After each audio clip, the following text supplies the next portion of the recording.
Garbage smelled the same everywhere in the galaxy. David Hayes had learned this truth during his 3 years working waste management on Gamma 7 Station. It didn't matter if the trash came from humans, the tall blue Crinithy, or the beetle-like Sorvan merchants. Rot was rot, and somebody had to deal with it. Most species considered waste disposal beneath them. Humans didn't have that luxury. When Earth had finally joined the greater galactic community, humanity quickly discovered they ranked near the bottom of every hierarchy. Weak gravity meant weak bones. Short lifespans meant little wisdom. No natural weapons meant no respect. Humans took the jobs nobody else wanted and were grateful for the chance. David pulled his filtration mask tighter as he entered the lower cargo bay. This section was scheduled for decontamination tomorrow, which meant tonight he had to catalog everything before the cleaning drones turned it all into molecular paste. His scanner beeped as he tagged containers. Broken engine parts. Expired medical supplies. Furniture too damaged to sell. Then he heard it. A sound that made him stop mid-step. That IT was high-pitched and desperate, almost like crying. David stood perfectly still and listened. There was again, coming from behind a stack of shipping containers near the far wall. He shouldn't investigate. Protocol said to report anything unusual and let security handle it. But David had never been good at following rules that felt wrong, that he squeezed between two containers, his scanner light cutting through the darkness. The crying grew louder. When he finally pushed past the last obstacle, his breath caught that a small creature huddled in the corner, no bigger than a large dog. Scales covered its body, ranging from ash gray to deep charcoal. Wings lay folded against its sides, thin membranes torn in several places. A long tail curled around its body. This was a dragon, a baby dragon. David had seen the adults sometimes, walking through the station with their heads high and their weapons gleaming. The Draken were warrior traders, proud and fierce. Their young were supposed to be treasured above all else. Oh, why was this one here, alone and crying? David knelt down slowly. The hatchling's head turned toward him, but something was wrong with its eyes. They were clouded over, milky white instead of the sharp gold he'd seen on adult Draken. The baby was blind. "Hey there," David said softly. "It's okay." The hatchling thrashed, trying to back further into the corner. Its movements were weak and uncoordinated. David could see its ribs through the scales. This baby was starving. He pulled off his glove and extended his hand, letting the creature smell him. The hatchling's nostrils flared. It made a small questioning sound, less panic than before. David waited, hands steady, until the baby's nose touched his palm. "That's it," David whispered. "I'm not going to hurt you." He reached slowly for his utility belt and pulled out his water canteen. The hatchling's nose followed the movement. David poured a small amount into his cupped hand. The baby's tongue, surprisingly delicate, lapped at the water desperately. It drank until the canteen was empty. David unwrapped the protein bar he'd saved for his meal break. The hatchling devoured it in 3 bites, nearly taking David's fingers with it. Up close, he could see layers of grime on the scales and smell infection in the torn wings. This baby had been here for days, maybe longer. His scanner showed Draken text on a nearby container. David translated it slowly. The words made his stomach turn. Defective. Dispose according to station regulations. They'd thrown this baby away like garbage. Because it was blind. Because it wasn't perfect, David should report this. That was the rule. But he'd seen how station security handled problems. Anything they couldn't sell or use got spaced. Ejected into the void. A blind dragon baby would definitely qualify as a problem. The hatchling made a small sound and pressed against David's leg. He could feel it trembling. This tiny creature had been abandoned by its own kind, left to die alone in the dark. And it was still trying to trust, still hoping someone would help. "Yeah," David said quietly, making his decision. "You're coming with me." Getting the hatchling to his quarters without being seen would be nearly impossible. David pulled off his work jacket and wrapped it around the baby. The creature struggled at first, but David kept talking, his voice calm and steady. Finally, the hatchling settled, tucked against his chest. David checked his chronometer. Shift change was in 20 minutes. Most of the station would be focused on the transition. He'd have a small window that he walked quickly through the maintenance corridors, taking routes he knew the security cameras couldn't cover. Twice he had to stop and hide when other workers passed by. The hatchling stayed quiet, as if it understood the danger. His quarters were in the human section, a cramped block of rooms that the other species never visited. Too small for most aliens, too cold for others, too low oxygen for the rest. For once, David was grateful humans were considered barely worth noticing that he keyed in his access code and slipped inside. His room was tiny, just a bed, a storage locker, and a small bathroom. He set the hatchling down gently on the floor. The baby immediately tried to follow him, stumbling and disoriented. David grabbed a blanket and made a nest in the corner. He placed the hatchling in it and stroked its head until it settled. "We'll figure this out," David promised, though he had no idea how. "I'll keep you safe." The hatchling's clouded eyes couldn't see him, but made a soft, rumbling sound, almost like a purr. Then it curled up and fell asleep.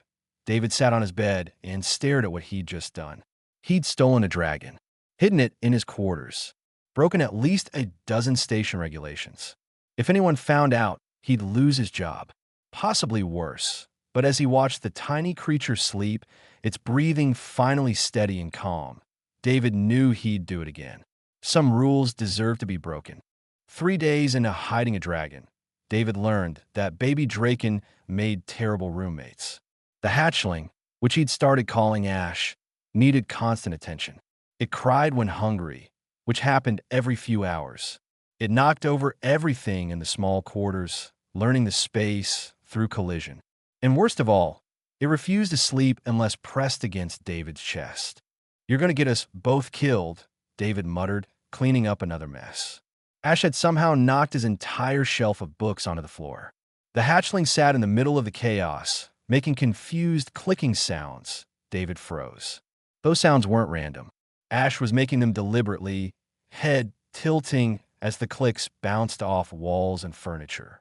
The hatchling was mapping the room through echolocation that he accessed the station's database using his personal terminal, searching everything he could find about Draken biology.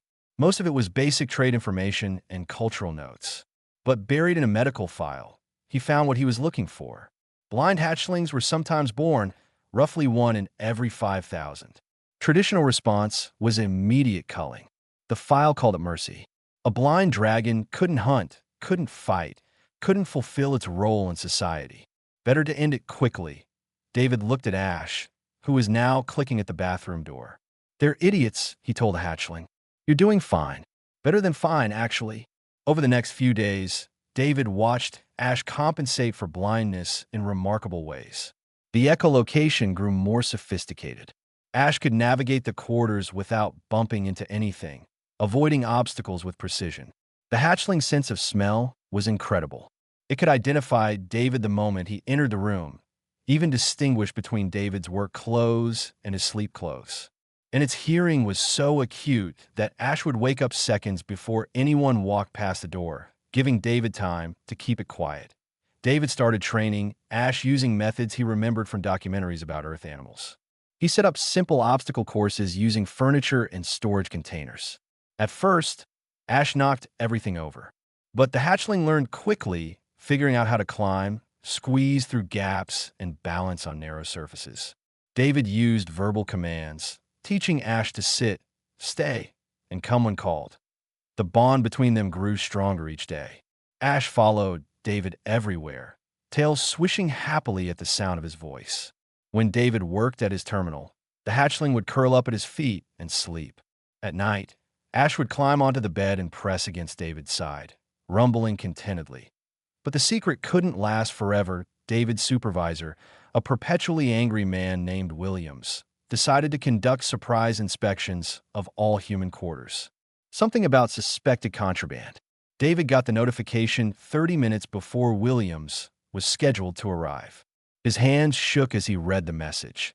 Ash sensed his fear immediately. The hatchling pressed against his leg, whining. David looked around the tiny room. There was nowhere to hide a dragon that was now the size of a large dog and growing fast. Except the ventilation duct. David pulled off the grating and looked inside. The duct was tight, but Ash might fit. He grabbed the hatchling and tried to push it inside. Ash panicked, thrashing and scratching. Blood welled up on David's arms. "Please," David begged. "Please, you have to trust me. Just for a little while." Something in his voice must have reached Ash. The hatchling went still, then crawled into the duct. David replaced the grating seconds before his door chimed. Williams walked in, his nose wrinkling immediately. "What's that smell, Hayes?" "Sir." David tried to keep his voice steady. "Smells like an animal. You keeping pets in here?" Williams started looking around, opening the storage locker and checking the bathroom. From the vent, David heard the faintest clicking sound. His heart stopped. If Williams noticed, if he looked up, everything was over. "The waste processing system backs up sometimes," David said quickly. "Smell gets into the air recyclers. I filed a maintenance request last week." Williams grunted. He walked around the small space, kicking at David's belongings. He stood directly under the vent. David held his breath. Ash had gone completely silent. "This place is a mess, Hayes. Clean it up." Williams headed for the door, then paused. "And shower more often. You smell like something died in here." The door closed.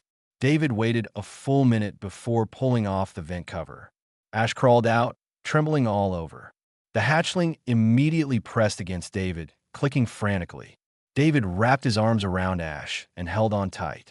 "Good job," he whispered. "You did so good." But the incident made everything clear. Ash was growing too fast. In another week, maybe two, the hatchling would be too large to hide.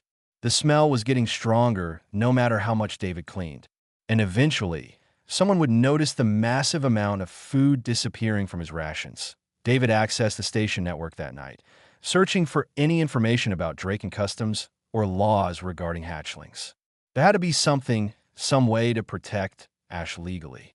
But everything he found confirmed what he already knew. Blind dragons were considered effective. They had no rights, no protections. Ash climbed into bed and curled up next to him, tail wrapped around David's waist. The hatchling's breathing slowed as it fell asleep. David stared at the ceiling, his mind racing.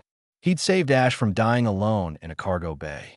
But what kind of life was this, hiding in a tiny room, always afraid of being discovered?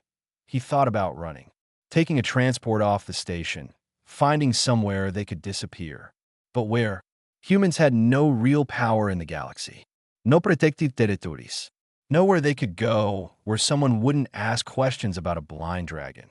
Maybe you should have left Ash in that cargo bay. Maybe a quick death would have been kinder than this slow-motion disaster. But then Ash made that soft rumbling sound, the one that meant the hatchling felt safe and happy. David ran his hand over the gray scales, feeling the warmth beneath. "We'll figure something out," he promised, just like he had that first night. Somehow, he just wished he believed it. Emergency klaxons woke David from a dead sleep. His terminal flashed red with an urgent message. "Coolant leak in the lower decks. All maintenance personnel report immediately." This was not optional. David jumped out of bed, already pulling on his work clothes. Ash woke up, clicking nervously at the alarm sounds. David grabbed his tools and ran for the door, calling back, "Stay here. I'll be back soon." He should have secured the door's internal lock. He should have moved slower and checked twice. But the leak was serious, and his mind was on the emergency, not on the worried hatchling watching him leave. The coolant leak took 2 hours to contain. By the time David got back to his quarters, his clothes were soaked with chemical residue and his hands were burned from emergency repairs. He keyed in his access code, already imagining Ash's happy greeting. The room was empty. "No, David Guisperth. No, no, no." The door's internal lock showed it had been opened from the inside. Ash should figure out how to trigger the sensor. The hatchling must have panicked when David didn't return, went looking for him. David ran into the corridor, his heart pounding. How long had Ash been gone? Where would a blind dragon go in a massive station full of aliens who wanted it dead? He heard the screaming before he found the crowd. People were running, shouting in a dozen different languages. David pushed through them, following the sounds of distress to Cargo Bay 7. Ash was in the center of the bay, surrounded by station security. The hatchling had grown again, now the size of a pony, and it was clearly terrified. Its wings were spread in a defensive posture, and it was clicking frantically, trying to map the space while armed guards closed in from all sides. Point three Draken warriors stood at the front of the security team. They were massive compared to Ash, their scales deep crimson and black, their eyes sharp with anger. One of them, a female with silver markings along her neck, held a plasma rifle aimed directly at the hatchling. "Ash!" David shouted, his voice cutting through the chaos. The hatchling's head whipped around. It cried out, a sound of pure relief, and started toward David's voice. The security guards raised their weapons. David didn't think. He ran forward, sliding under an arm that tried to stop him, and threw himself between Ash and the guns. Ash crashed into him, nearly knocking him over. The hatchling pressed its head against David's chest, trembling all over.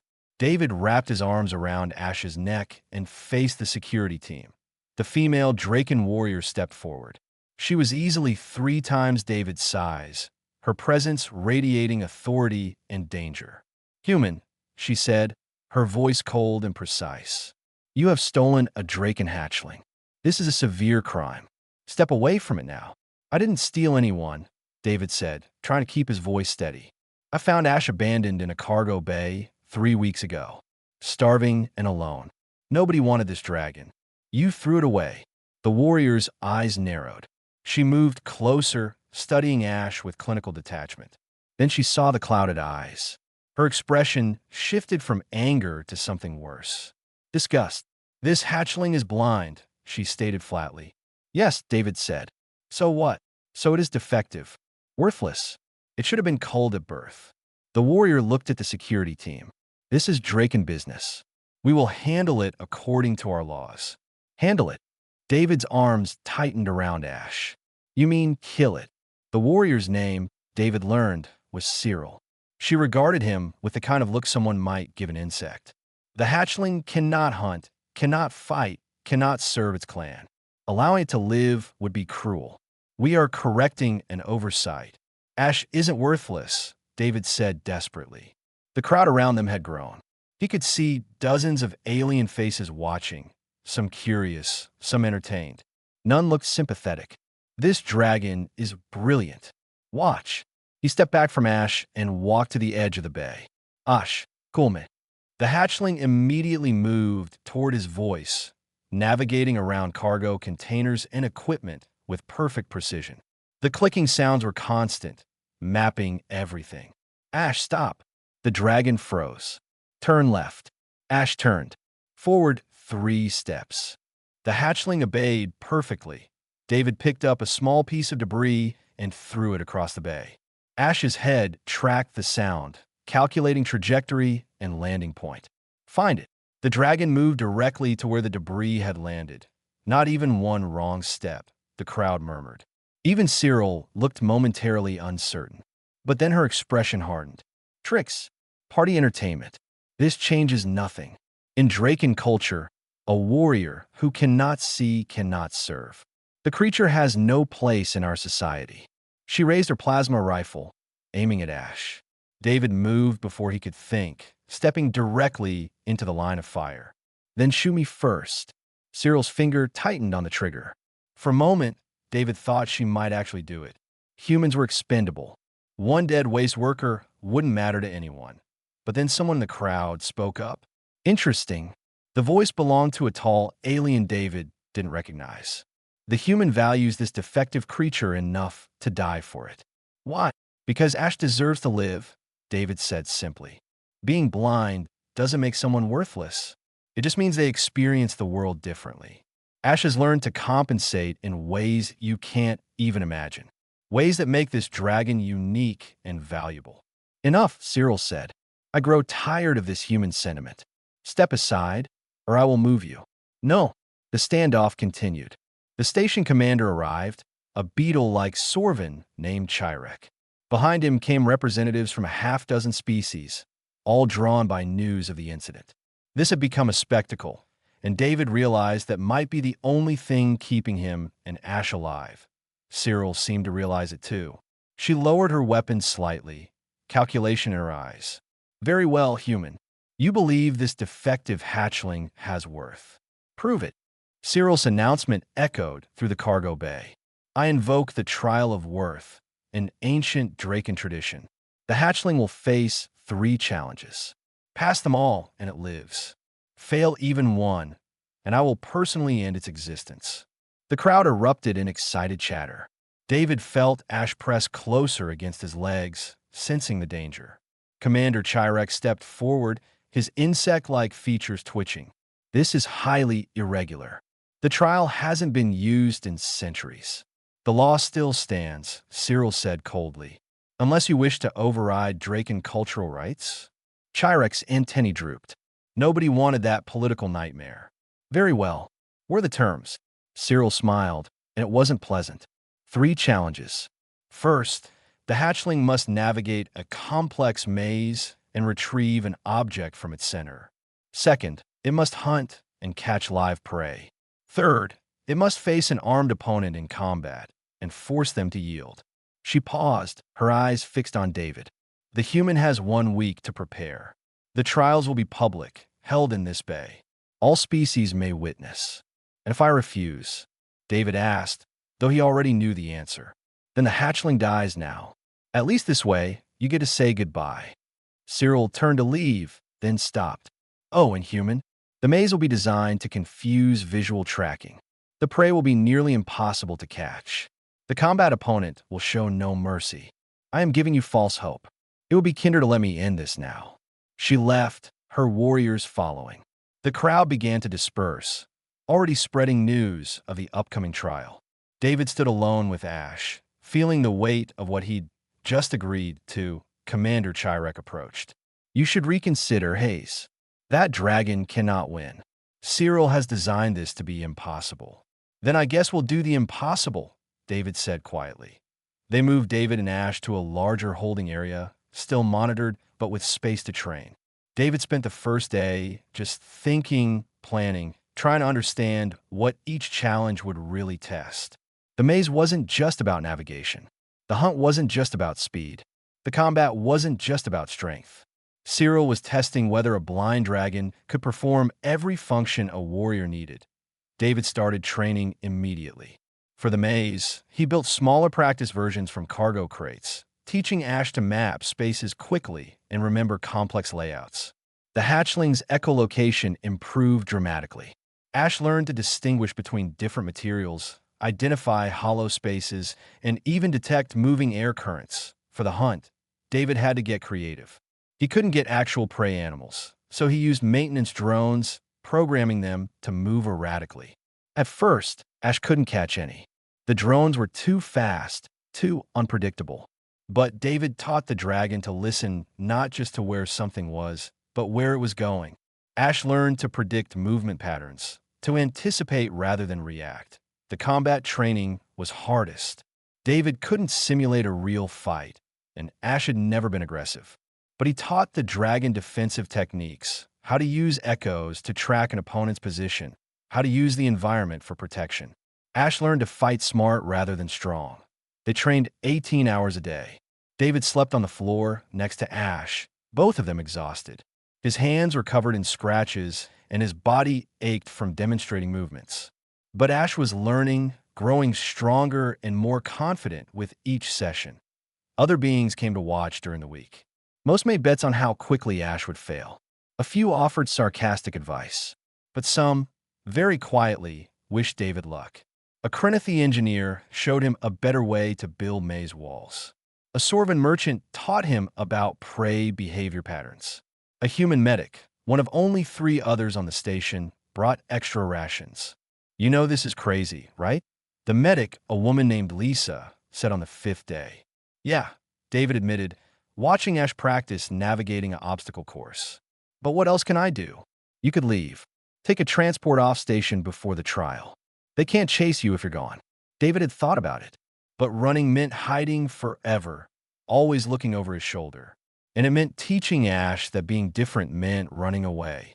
No, we're seeing this through. Lisa squeezed his shoulder and left. David went back to training. On the 6th day, Cyril returned. She watched Ash move through a practice maze, her expression unreadable. When Ash completed it perfectly, she spoke. Impressive for a defective creature, but my challenges will be much harder. This changes nothing. Why do you hate Ash so much? David asked. What did this dragon ever do to you? Cyril was quiet for a long moment. I had a sibling once, born blind, like this one. My parents wanted to let it live, to find another way. But clan law was clear. I was the one who had to perform the culling. I was 10 years old. She looked at David, and for the first time, he saw something other than anger in her eyes. Pain, maybe, or regret. I learned that day that mercy sometimes means ending suffering before it begins. You're teaching this hatchling to hope. That is crueler than anything I could do. She left before David could respond.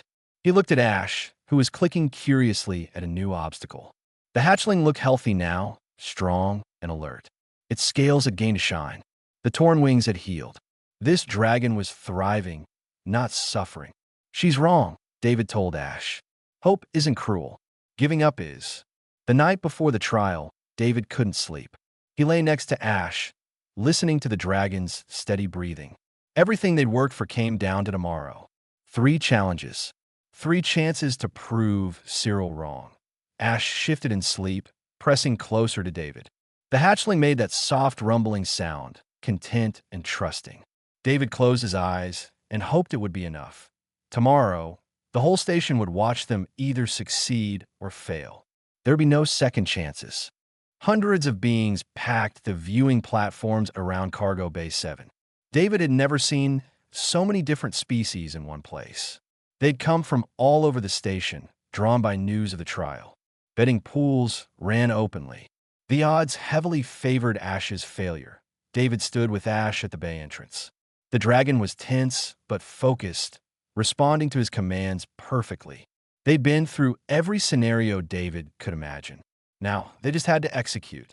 Cyril stood at the center of the bay. Let the trial of worth begin. The first structure rose from the floor, mechanical arms assembling it piece by piece. The maze was enormous, 3 levels tall and filled with passages that twisted back on themselves. Walls were made of different materials, some metal, some plastic, some that looked like they'd absorb sound. David's heart sank. This was 10 times more complex than anything they'd practiced. The target is in the center, Cyril announced. A crystal that emits a distinct frequency. Retrieve it within 20 minutes. David walked Ash to the entrance. He knelt down and put his hand on the dragon's head. Remember everything we practiced. Trust your ears. Trust yourself. I'll be right here when you come out. Ash clicked once, a sound David had learned men understanding. Then the dragon entered the maze. The first few minutes were agonizing. David couldn't see what was happening inside, could only listen to the echo of clicks bouncing through the structure. The crowd jeered and laughed when they heard Ash bump into walls. David clenched his fists and kept silent. But then something changed. The clicking pattern became more organized. Ash had stopped rushing and started thinking. The dragon moved deliberately, mapping each section before advancing. When a maze tried to confuse with false echoes, Ash compensated by using multiple angles. 12 minutes in, Ash emerged with the crystal in its jaws. The crowd went silent. Even Cyril looked surprised. First challenge complete, Commander Chirek announced. Fastest time recorded for this maze configuration. The betting odds shifted. Not much, but enough to notice. David allowed himself one moment of hope before the second challenge began. Live prey creatures were released into a cordoned section of the bay. They were called skitters, 6-legged things about the size of rats that moved in rapid, chaotic bursts.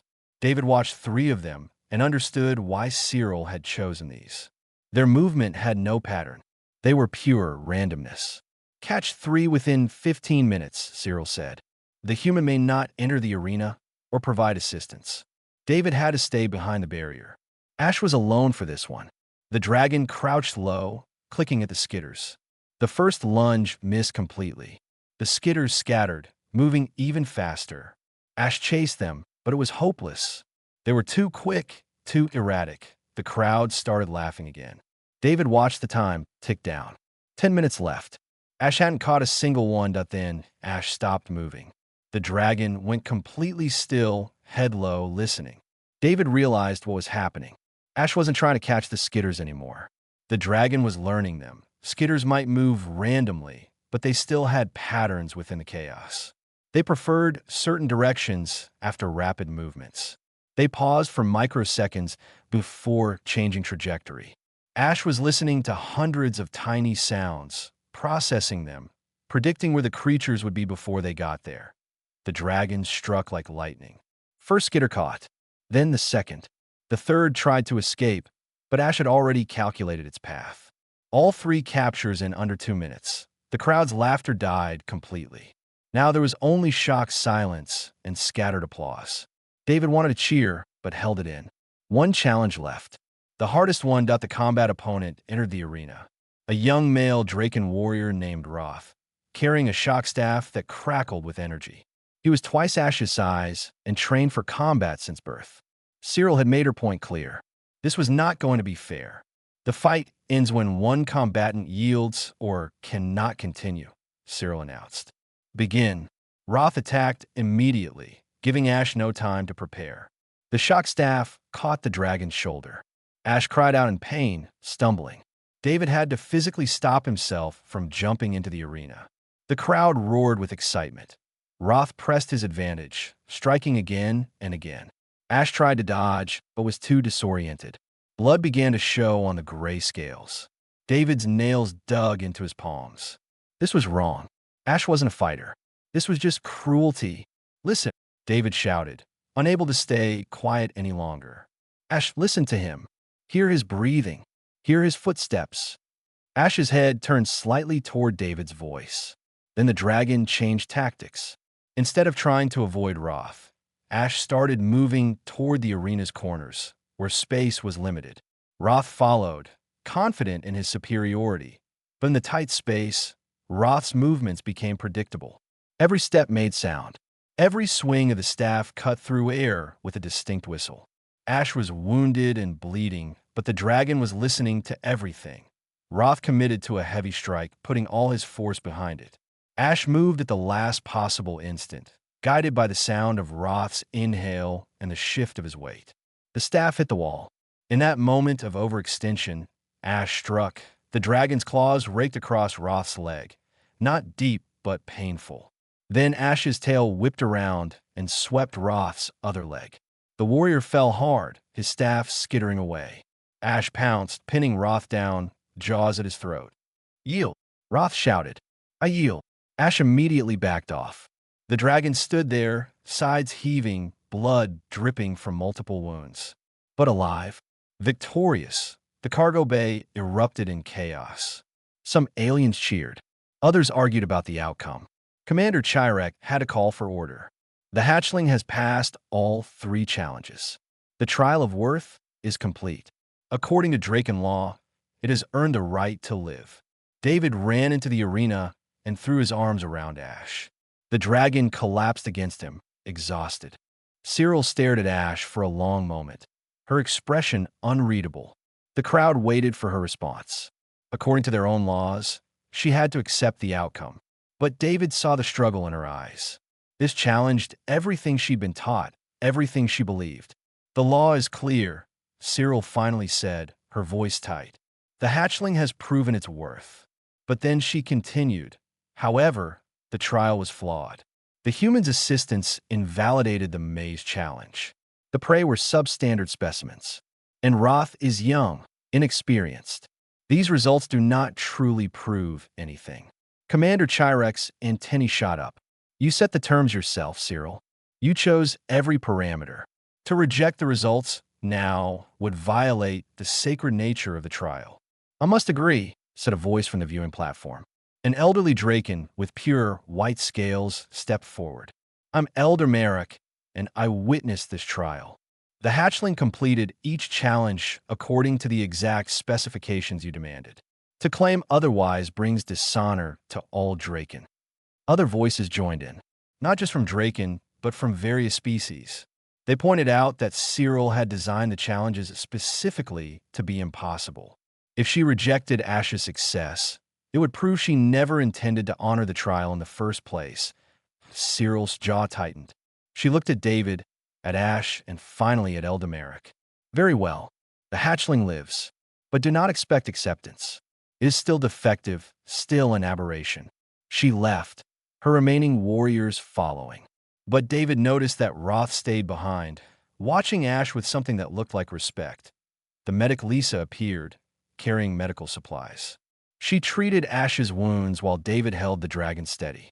The crowd began to disperse, though many lingered to get a closer look at the blind dragon who'd done the impossible. Over the following days, something unexpected happened. The trial had been broadcast throughout the station. Then someone uploaded it to the Galactic Network. Within a week, billions of beings across hundreds of worlds had watched a human risk everything for a dragon that society had deemed worthless. Messages started arriving at the station. Then ships. Beings David had never heard of requesting permission to meet him and Ash. But more importantly, requests came from others like Ash. Outcasts, those deemed defective or useless by their own species, a Crinithy born without the ability to change color, making it useless for traditional communication roles. A Sorvin with a deformed wing who couldn't fly. A member of a telepathic species born unable to hear thoughts. Dozens, then hundreds of messages, all asking the same thing. If humans could see value in a blind dragon, could they see value in them? David sat in his quarters, overwhelmed by the flood of communication. Ash, now too large to fit comfortably in the small room, had its head in David's lap. The dragon's wounds were healing well. A priority message came through from Earth. David's hands shook as he opened it. Earth's council wanted to speak with him directly. He'd never spoken to anyone that important in his life. The council representative, a dignified woman named Director Okafor, appeared on his screen. David Hayes, you've created quite a situation. I'm sorry, David started, but she cut him off. Don't apologize. You've done something remarkable. You've shown the galaxy something they needed to see.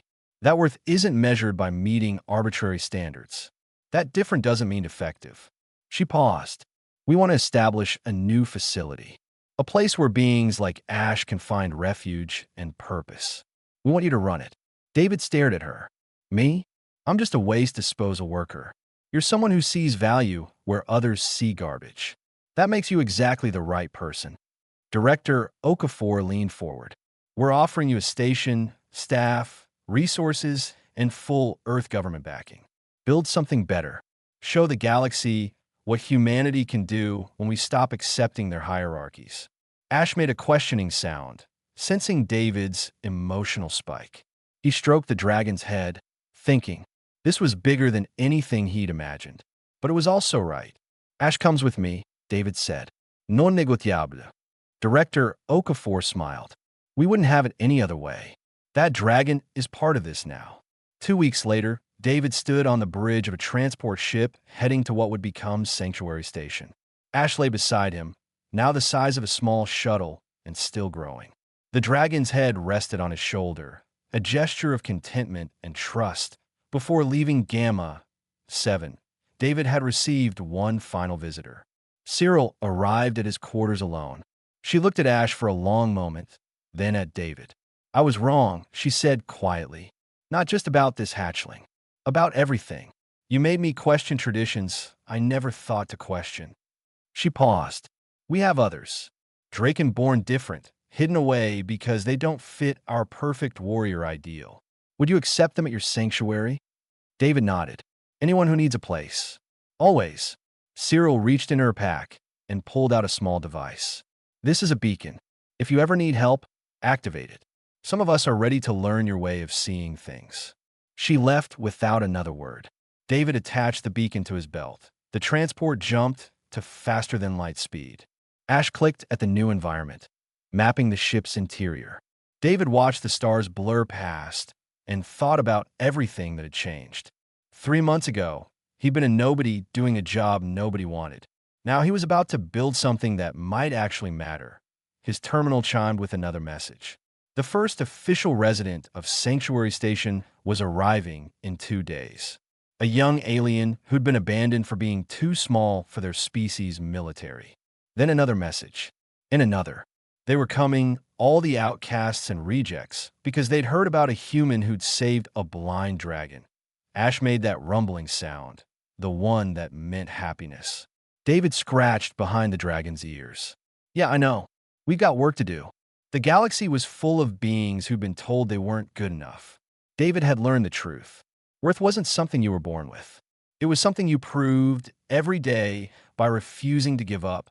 Ash was living proof of that. And now, together, they were going to help others prove it too.